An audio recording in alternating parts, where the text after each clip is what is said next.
Hello everyone and welcome back to another Lewlyfe video. I'm so excited that we get to be sharing Christmas together. We have been having such an awesome time.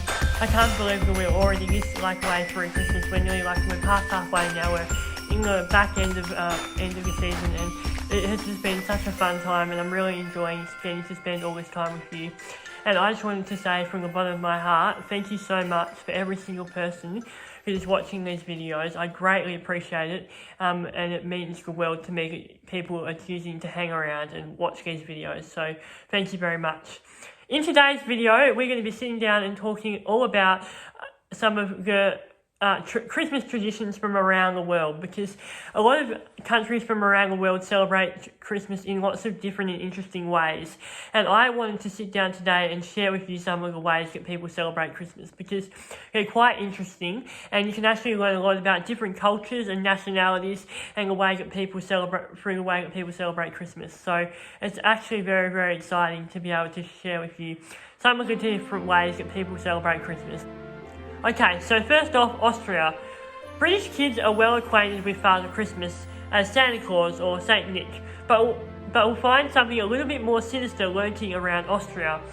That's because it's a ghoulish creature called Krampus, the evil accomplice of St. Nicholas. It is said to wander the streets in search of badly behaved kids. During the month of December, you can expect to see the terrifying masked figures out and about, scaring kids and adults alike with ghastly pranks. If this holiday tradition sounds like your kind of thing, be sure to visit the annual Krampus parade in Venice. It sounds very unique and interesting, the annual Krampus parade. I reckon it's a lot of it's like the bad Santa. So you have Santa, who's this amazing character, and then Krampus, who's this bad character. Alright, sounds very, very interesting. I'd be fascinated to see what it's like going over there in Austria and celebrating Christmas over there with Krampus. One of Ukraine's favourite traditions is not one for those with fear of creepy crawlies. Okay, so Ukraine has a really interesting tradition where instead of putting balls on their tree, they actually put spider webs and cobwebs which shimmer with dew to make a really interesting looking tree that's actually very pretty, made up from spider webs. So that's what Ukraine does. But apparently the tradition goes back to a folklore about a poor widow who basically could not afford to decorate for her children. So instead what she did was she found all the spiders in her house and took pity on the family and spun beautiful webs all over the Christmas tree, which the children awoke to find on Christmas morning with spiders all over their tree. And also, spiders are considered to be very lucky in Ukraine culture, so there you go. That's why Ukrainian people put spider webs on their Christmas tree. It sounds a bit more Halloween-y to me, but there you go. In Japan, back in 1974, the American fast food giant KFC released a festive marketing campaign with the simple slogan, "Kentucky for Christmas," which spawned a tradition which still is in play today. And basically, what they do is all of the Japanese people go and eat KFC on Christmas Day. Although Christmas isn't a national holiday in Japan, families from all over the country head to their local KFC for a special Christmas Eve chicken meal. So there you go, that's very interesting. Christmas tree traditions embraced around the world today are believed to have started back in Germany in the 16th century, so it comes as no surprise that our continental cousins still have some unique customs relating to the festive confers. One of these is to hide a pickle somewhere within the branches of a tree and give a gift to whichever child in the household finds it. So, the next time you're having Christmas together as a family, hide a pickle in the tree. Some claim that the tradition may not be German after all. One legend says that the Christmas pickle tree originated in Spain, when two young boys were held as prisoners inside a pickle barrel. There you go. And apparently St. Nicholas rescued the boys, and they got pickles for Christmas. There you go.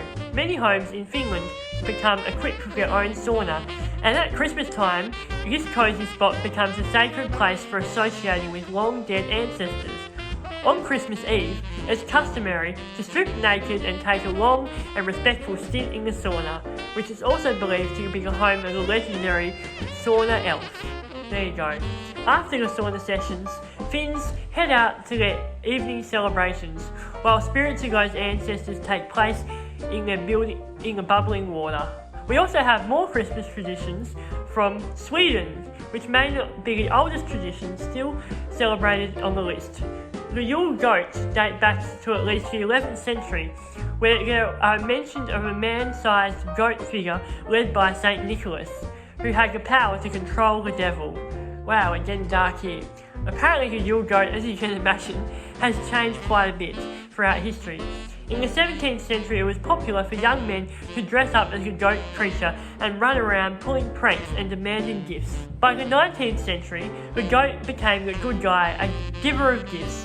Instead of Father Christmas, the men in the family would dress up as the goat and give gifts to the entire family. Today, the man goat is no longer, and the Yule goat has taken its place in the modern history as the traditional Christmas ornament on trees throughout Sweden. In larger cities, giant versions of these goat ornaments are created out of straw and red ribbon. In Germany, they have hanging advent calendars. Advent, which derives from the Latin word adventurous, meaning coming, is the period given for 4 Sundays before Christmas. In the 19th century, German Protestants counted down the days to Christmas by marking 27 chalk lines on a door and rubbing one off every day in December. Paper advent calendars became popular in Germany in the early 20th century. Gerhard Lang is known to be the first to mass produce them, inspired by a calendar that his mother had made for him as a child. He later came up with the idea for cardboard calendars with doors that people could open, and they became a commercial success. It wasn't until the late 1950s where advent calendars actually were included in chocolates. There you go. During today's Christmas season, you can see giant advent calendars on big building facades in many European towns. Decorating fir trees in Europe. Pagan Europeans would actually bring fir trees home and during the winter solstice, and the tree worship was common, and they would also decorate a living tree outdoors with candles and ornaments, symbolising the sun, the moon and the stars, and the tree of life. In Scandinavia, people actually decorated their homes and barns with greenery for the new year to ward off evil. Ever since, evergreen symbols were the sign of eternal life. Greenery helped Europeans visualise the spring. It's also not exactly known when Christians began to use fir trees as Christmas trees, but cities of Estonia, Regalia, Latvia lay claim to the first documented use of public tree at Christmas and New Year celebrations. So we don't actually really know when people started using Christmas trees, but it was definitely originated in Europe somewhere. Also in Rome, they actually do midnight masses on Christmas Eve. So Christmas Eve at midnight as it turns Christmas Day. A lot of people go to churches, like Catholic people also go to midnight mass. It's a very traditional thing to go to church at Christmas Eve night. And that's a tradition that a lot of people still keep today. It also originated with the pilgrims and in Israel in the late 4th century. As a pilgrim from Rome joined a group of Christians in a vigil in Bethlehem on the night of January 5, Christmas Eve in the East tradition. The vigil was followed by a torchlight procession in Jerusalem, culminating with a dawn gathering.